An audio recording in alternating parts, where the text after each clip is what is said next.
ಜೈ ಹಿಂದ್, ಜೈ ಕರ್ನಾಟಕ. ಮತ್ತೆ ದಯವಿಟ್ಟು ನನ್ನನ್ನ ಜೈ ಡಿ ಬಾ ಅಕ್ಕಂದಿರು ಮತ್ತೆ ಏನೋ ತಮ್ಮನೋ ಅವ್ರ ಮಗನೋ ಹಂಗೆ ನೋಡ್ಕೊಂಡ್ರು. ಸುಮ್ನೆ ಬಂದಾಗ ತುಮಕೂರು ಬಸ್ಗಳು ಅಷ್ಟೊಂದು ಬರ್ತವೆ, ಇವಾಗ ಒಂದು ಕಾಣ್ತಾ ಇಲ್ಲ.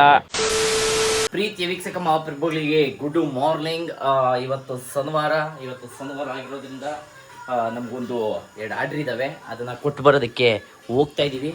ಬನ್ನಿ ಹೋಗಿದ್ ಬರೋಣ. ಕೊತ್ತಿಲ್ ನೋಡಿ, ಕೊತ್ತಿ ಮನಗದೆ, ಕೊತ್ತಿ ಮಿಯಾವ್ ಅಲ್ಲಿ ಓಡ್ಬಿಡ್ತು. ಇದೇ ಕೆಲಸ, ಸುಮ್ಮ ಮಲಗಿರೋನ ಎದುರಿಸ್ಬೇಕು, ಎದ್ದಿರೋನ ಸುಮ್ಮ ಮಲಗಿಸ್ಬೇಕು. ಇವತ್ತು ಮೊದಲನೇ ಆರ್ಡರ್ನ ಕಂಪ್ಲೀಟ್ ಮಾಡಿದ್ದೀನಿ. ಇವತ್ತಿನ ಮೊದಲನೇ ಆರ್ಡರ್ ಇದ್ದಿದ್ದು ನಾಗರಬಾವಿ ಡಿ ಗ್ರೂಪಲ್ಲಿ. ಇಲ್ಲಿ ನೋಡಿ ಹೋಯ್ತಾವನಿ. ಈಗ 2ನೇ ಆರ್ಡರ್ ಬಂದು ತುಮಕೂರಿಗೆ ಪಾರ್ಸಲ್ ಕಳಿಸ್ಬೇಕು. ಒಂದು 2 ದಿವಸದಿಂದ ಟ್ರೈ ಮಾಡ್ತಾಯಿದ್ದೀನಿ. ಒಂದು ದಿವಸ ನಾನು ಕಳ್ಸೋಕ್ಕೆ ಹೋದೆ, ಅವರು ಫೋನ್ ಎತ್ತಲಿಲ್ಲ. ಇನ್ನೊಂದು ದಿವಸ ಅವ್ರು ಕೇಳಿದ್ರು, ನಾನು ಕಳ್ಸೋಕ್ಕಾಗಲಿಲ್ಲ. ಇವತ್ತು ಫೈನಲಿ ಕಳಿಸ್ಬೇಕು ಅಂತಿದ್ದೀನಿ. ಬಂದು ಸಕ್ಸಸ್ ಆದದೋ ಇಲ್ವೋ ನೋಡೋಣ. ನಿಮಗೂ ಜೀವನದಲ್ಲಿ ಏನಾದರೂ ಈ ಥರ ಹೊಸ್ದಾಗಿ ಶುರು ಮಾಡಬೇಕು ಅನಿಸಿದ್ರೆ ಬೇಗ ಶುರು ಮಾಡಿಬಿಡಿ. ಯಾಕಂತಂದರೆ ಖಂಡಿತವಾಗ್ಲೂ ನಮ್ಮ ಜನ ನಮ್ಮನ್ನು ಕೈ ಹಿಡಿತಾರೆ. ಅಂದರೆ ನಾವು ಒಳ್ಳೆ ಕೆಲಸ ಮಾಡಬೇಕು ಅಷ್ಟೇ. ಒಳ್ಳೆ ದಾರಿಲಿ ಹೋದರೆ ಖಂಡಿತವಾಗ್ಲೂ ಜಯ ಸಿಗುತ್ತೆ ಅನ್ನೋ ನಂಬಿಕೆನ ನನ್ನ ಗ್ರಾಹಕರು ನನಗೆ ಕೊಡ್ತಾ ಇದ್ದಾರೆ. ನಾನು ಮತ್ತು ನಮ್ಮ ಪ್ರವೀಣ್ ಕುಮಾರ್ ಸನಾಯ್ಕ ಅವರು ಟಿಗುಡೆ ಬಂದಿದ್ದೀವಿ, ಟೀ ಕೊಡಿಸ್ತಾ ಇದ್ದಾರೆ. ಅಲ್ಲಿ ದೇವಸ್ಥಾನ ಅಂತವು ಇಷ್ಟೊಂದು ಜನ ಅವರೇ. ದೇವ್ರು ಎಷ್ಟು ಜನ ಕಷ್ಟ ಕೊಟ್ಟವನೆ, ಬೇಗ ಅವ್ರದ್ದೆಲ್ಲ ಕಷ್ಟ ಎಲ್ಲ ಬಗೆಹರಲಿ. ನಮಗೂ ಕಷ್ಟ ಇದೆ, ಚೂರು ಬೇಗ ಅಂದ್ರೆ ಕಷ್ಟ ಬಂದಾಗಲೇ ದೇವ್ರ ಹತ್ರ ಬರೋದು. ಅದಕ್ಕೆ ಭಗವಂತ ಕಷ್ಟ ಕೊಡ್ತಾನೆ ಇರೋದು. ಸುಖ ಕೊಟ್ರೆ ನೀನು ಈ ಕಡೆ ತಲೆ ಹಾಕೋ ನೋಡಲ್ವಲ್ಲ. ಮತ್ತು ನೀನು ಒಂದು ದಿವಸ ಹೋಗ್ಲಿಲ್ಲ ದೇವಸ್ಥಾನಕ್ಕೆ? ಅದಕ್ಕೆ ನಾನು ಕಷ್ಟ ಕೊಡ್ತೇನೆ. ಒಳ್ಳೆದಾಗಿ ನಮ್ಮ ಪಯಣ ಕೆಲಸದ ಕಡೆಗೆ. ಸ್ಕೂಲಿಗೆ ಬಂದೆ. ಈ ಸ್ಕೂಲ್ಗೆ ಇವಾಗ ಹೋಗಿ ಪಾಠ ಕಲಿಬೇಕು. ಪಾಠ ಕಲಿಯೋದಲ್ಲ, ಇವಾಗ ನಾನೇ ಅಲ್ಲಿ ಮಾಸ್ಟ್ರು. ಯಾರು ಬಂದವ್ರಿಗೆ ಪಾಠ ಹೇಳಬೇಕು, ಹೇಳ್ತೀನಿ. ಜೀವನ ಹೆಂಗಾಗ್ಬಿಟ್ಟದೆ ಅಂತಂದರೆ, ಒತ್ತರೆ ಎದೋಳು, ಮಕ್ಕ ತೊಳಿ, ಕೆಲ್ಸಕ್ಕೆ ಹೋಗು, ಕೆಲಸ ಮಾಡು, ಸಂಜೆಗೆ ಬಾ, ಒಟ್ಕೊಂಡು ಮನೆಕೋ, ಇದೇ ಆಗ್ಬಿಟ್ಟದೆ ಜೀವನದಲ್ಲಿ ಏನಾದ್ರು ಕಿಕ್ಕಿರ್ಬೇಕು, ಕಿಕ್ಕು. ಕೆಲಸ ಮುಗಿಸ್ಕೊಂಡು ಇವಾಗ ಮನೆಗೆ ಬಂದಾಯಿತು. ಇವಾಗ ನೆಕ್ಸ್ಟ್ ಡ್ಯೂಟಿ ಏನಂತಂದರೆ ಈ ಡ್ಯೂಟಿ. ಇದನ್ನು ಖಾಲಿ ಮಾಡೋದೇ ಇವಾಗ ಡ್ಯೂಟಿ ನಂದು. ಇವಾಗ 2 ಮೂಟೆ ಡೆಲಿವರಿ ಇದೆ. ಒಂದು ನೆಲಮಂಗಲದಲ್ಲಿದೆ, ಒಂದು ತುಮಕೂರಲ್ಲಿದೆ. ಒಂದು ತುಮಕೂರಲ್ಲಿರೋದಕ್ಕೆ ಬಸ್ಗಾಗಿ ಕಳಿಸ್ಬೇಕು. 3 ದಿವಸದಿಂದ ಟ್ರೈ ಮಾಡ್ತಾ ಇದ್ದೀನಿ, ಆಯ್ತಲ್ಲ. ಇವತ್ತು ಫೈನಲಿ ಟ್ರೈ ಮಾಡ್ತೀನಿ, ಸಕ್ಸಸ್ಫುಲ್ಲಿ ಕಳಿಸ್ಕೊಡ್ತೀನಿ ಅಂತ ಅಂದ್ಕೊಂಡಿದ್ದೀನಿ. ಬನ್ನಿ ಹೋಗುಮ, ಏನದನು ನೋಡುಮ. ಅಕ್ಕಿ ಕಳ್ಸೋಣ ಅಂದ್ಬಿಟ್ಟು 2 ಬ್ಯಾಗ್ನ ಹಾಯ್ಕೊಂಡು ಜಾಲಿ ಕ್ರಾಸಿಗೆ ಬಂದೆ. ಇಲ್ಲಿ ಯಾವುದೋ ಕೊರಿಯರ್ ಮಾಡ್ತಾರಲ್ಲ, ಅವರು ಕೇಳಿದೆ, ಕಳಿಸಲ್ಲ ಅಂತಂದರು. ಅದಕ್ಕೋಸ್ಕರ ಇವಾಗ ನಿಂತಿದ್ದೀನಿ.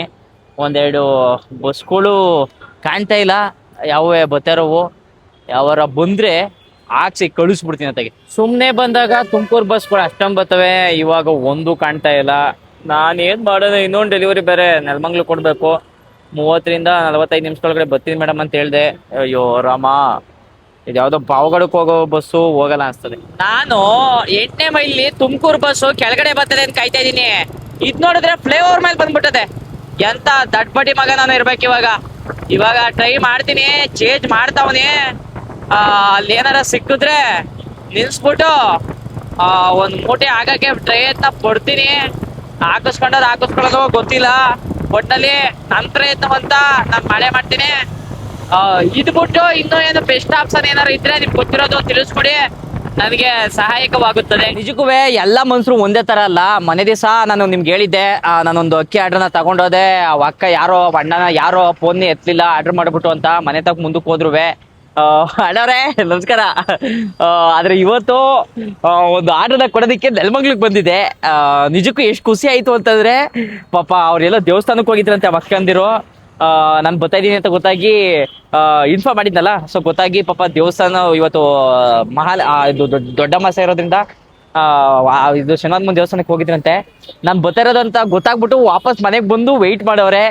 ಜೊತೆಗೆ ಮನೆಯೊಳಗೆ ಕರೆಸಿ ನನ್ನನ್ನು 1 ಮೂಟೆ ತಗೊಳತ್ತವು, 2 ಮೂಟೆ ತಗೊಂಡವ್ರೆ. ಅದು ಹೆಂಗಾಯ್ತು ಅಂತಂದರೆ, ತುಮಕೂರಿಗೆ ಹಾಕ್ಬೇಕು ಅಂತ ಬಂದಲ್ಲ, ಬಸ್ ಯಾವ ನಿಲ್ಲಿಸ್ಲಿಲ್ಲ, ಬಸ್ಗೆ ಯಾವ್ದಕ್ಕೂ ಹಾಕೋಕ್ಕಾಗಲಿಲ್ಲ. ಅದಾದಮೇಲೆ ನಾನು ಅದನ್ನು ಬೆಳಗ್ಗೆ VRLಗೆ ಹಾಕೋಣ ಅಂದ್ಬಿಟ್ಟು ಇಲ್ಲಿಗೆ ತಗೊಬಂದೆ. ತಗೊಬಂದು ನೋಡ್ತೀನಿ, 1 ತಗೊಂಡ್ರು. ಆಮೇಲೆ ಇನ್ನೊಂದು ಅಕ್ಕ ಜೊತೆಲಿತ್ತು. ಅವಾಗ ನನಗೊಂದಿರ್ಲಿ ಅಂದ್ಬಿಟ್ಟು ಅದು ಕೇಳಿದ್ರು, ಅದು ಕೊಟ್ಟೆ. ಅದೇ ಹೇಳ್ತಾರಲ್ಲ, ಅನ್ನೋದ್ರನ್ನ ಯಾರ ಹೆಸರಲ್ಲೈತೋ ಅವ್ರಿಗೆ ಅದು ಸೇರಬೇಕು ಅಂತ, ಹಂಗೆ ಸೇರಿರಂಗೆ ಐತೆ. ತುಮಕೂರವ್ರಿಗೆ ಬೆಳಿಗ್ಗೆ ಕಳಿಸ್ಕೊಡ್ಬೇಕು. ಇವತ್ತಂತೂ ನಂಗಂತೂ ತುಂಬ ಖುಷಿ ಆಯಿತು. ಅಕ್ಕಂದಿರು ಮತ್ತೆ ಏನೋ ತಮ್ಮನೋ ಅವ್ರ ಮಗನೋ ಹಂಗೆ ನೋಡ್ಕೊಂಡ್ರು. ಕಾಫಿ ಕೊಟ್ಟರು, ಸಕ್ಕತ್ತಾಗಿತ್ತು ಕಾಫಿ. ನನಗೂ ತಲೆನೋಯ್ತಾಯಿತ್ತು. ಅವರು ಕುಡಿಯೋದು ನಡಿಕೆ ಕುತ್ಕೊಂಡು ಕುಡಿದ್ಬಿಟ್ಟೆ. ಹಿಂಗೆ ಒಳ್ಳೊಳ್ಳೆ ಕಸ್ಟಮರ್ಗಳು ಸಿಗ್ತಾ ಇರಲಿ. ಎಲ್ಲರಿಗೂ ನಮ್ಮ ಅಕ್ಕಿನ ಡೆಲಿವರಿ ಮಾಡ್ತಾ ಇರ್ತೀನಿ. ಧನ್ಯವಾದಗಳು. ನಾನಿವತ್ತು ನಮ್ಮ ಸುವಾಸನ ನೋಡಿ ಅದಕ್ಕೋಸ್ಕರ ಅವ್ರ ರೂಮ್ಗೆ ಬಂದಿದ್ದೆ. ನಮ್ಮ ಸುವಾಸ ಬಂದು ಯಾವ ಊರು ಹೇಳ ನಿಂದು? ಮುಟ್ನಳ್ಳಿ. ಅದೆಲ್ಲಿ ಬಂದದು? ದೊಡ್ಡ ಸಿಂಕರಿ ಹತ್ರ. ಆ ದೊಡ್ಡ ಸಿಕ್ಕೇರಿ ಯಾರೂರು? ಮಂಡ್ಯದ ಗಂಡು ನಮ್ಮ ಅಂಬರೀಷ್ ಅಣ್ಣನೂರು ಮಗ್ಲಲ್ಲೇ ಇರೋದು ಇವ್ರೂರು. ಈವಣ್ಣನ ಕೂಡ ಅಲ್ಲೇ ಬರೋದು ಹತ್ತತ್ರದಲ್ಲೇ. ಇದು ಇವನ ಸಾಮ್ರಾಜ್ಯ. ಎಷ್ಟು ಚೆನ್ನಾಗದೆ ಸಾಮ್ರಾಜ್ಯ ಅಂತ ನೀವು ನೋಡ್ತಾ ಇರ್ಬೋದು. ಇಂಥ ಸಾಮ್ರಾಜ್ಯನ ನೋಡೋದಕ್ಕೆ 2 ಕಣ್ಣುಗಳು ಸಾಲ್ತಾ ಇಲ್ಲ. ಹಾಗಾಗಿ ನಾನು ನೇತ್ರಾಲಯಕ್ಕೆ ಹೋಗಿ ಇನ್ನೊಂದು 2 ಕಣ್ಣುಗಳನ್ನ ತರ್ಸ್ಕೋಬೇಕು ಅಂತ ಹೇಳಿ ನಾನು ಕಾಯ್ತಾ ಇದ್ದೀನಿ. ತಾಯಿ ಸರಸ್ವತಿ, ವಿಘ್ನೇಶ್ವರ, ಲಕ್ಷ್ಮೀದೇವಿ ನಿಮ್ಮ ಕೈಗಳು ಮುಗಿತೀವಿ. ಇವನಿಗೆ ಒಳ್ಳೆ ಬುದ್ಧಿ ಕೊಡಿ. ಇರ್ಟಿಗೆ ಕಾರ್ ತಗೊಂಡವನೇ. ದಯವಿಟ್ಟು ನಿಮ್ಗೆ ಯಾರಿಗಾದ್ರೂ ಔಟ್ಸ್ಟೇಷನ್ ಬಾಡಿಗೆ ಬೇಕು ಅಂತಂದರೆ ಇವನನ್ನ ಕಾಂಟ್ಯಾಕ್ಟ್ ಮಾಡಿ. ನಂಬರ್ ಕೂಡ ನಾನು ಹಾಕಿರ್ತೀನಿ. ನಮ್ಮೆಲ್ಲರಿಗೂ ಒಳ್ಳೇದಾಗಲಿ. ನಂದು ಒಂದು ATS ಅದೇ. ನಿಮ್ಗೆ ಏನಾದರೂ ಬೇಕು ಅಂತ ದಯವಿಟ್ಟು ಬಾಡಿಗೆ ನೋಡಿ. ಬಾಡಿಗೆ ಬೇಡವಂತೆ, ಬಾಡಿಗೆ ಬೇಡವಂತೆ. ಅರ್ಟಿಗೆ ಬಾಡಿಗೆ ಬೇಡವಂತೆ. ನನಗೆ ಬಾಡಿಗೆ ಬೇಕು. ಇವ್ರು ತಾಯಿಯವರು ಕರಿತಾ ಇದ್ದಾರೆ. ಈಗ ಇವರು ಹೋಯ್ತಾ ಇದ್ದಾರೆ. ಟಾಟಾ ಅಂತ ಹೇಳಿಬಿಟ್ಟು ನಾವು ಕಳಿಸ್ಕೊಡ್ತಾ ಇದೀವಿ. ಈಗಂತ ಹೇಳ್ತಾ ಈ ಒಂದು ದಿನದ ಕಾರ್ಯಕ್ರಮವನ್ನು ಇಲ್ಲಿಗೆ ಮುಗಿಸ್ತಾ ನಾವಿಂದು ಹೊಡ್ತಾ ಇದೀವಿ. ಜೈ ಹಿಂದ್, ಜೈ ಕರ್ನಾಟಕ. ಮತ್ತೆ ದಯವಿಟ್ಟು ನನ್ನನ್ನ ಜೈ ಡಿ ಬಾಸ್ ನನ್ನನ್ನ ಫಾಲೋ ಮಾಡಬೇಡಿ. ಇಂಥವ್ರು ಇರ್ತಾರೆ. ಇಂಥವ್ರ ಮುಂದ್ಗಡೆ ನಾನು ಬೆಳ್ಳದು ತೋರಿಸ್ತೀನಿ. ನಿಮ್ಮೆಲ್ಲರ ಆಶೀರ್ವಾದದಿಂದ ಖಂಡಿತವಾಗಲು ನಿಮ್ಮ ಪ್ರೀತಿ, ಪ್ರೋತ್ಸಾಹ, ವಿಶ್ವಾಸ ಯಾವಾಗ್ಲೂ ಫಾಲೋ ಮಾಡ್ಕೊಳ್ಳಿ. ಒಳ್ಳೆ ಸಬ್ಸ್ಕ್ರೈಬ್ ಮಾಡ್ಕೊಳ್ಳಿ. ಇಷ್ಟ ಆದ್ರೆ ನಿಮ್ಗೆ ಇಷ್ಟ ಆಗಿಲ್ಲ ಅಂದ್ರೆ ಬೇಡ, ಪರವಾಗಿಲ್ಲ. It's okay.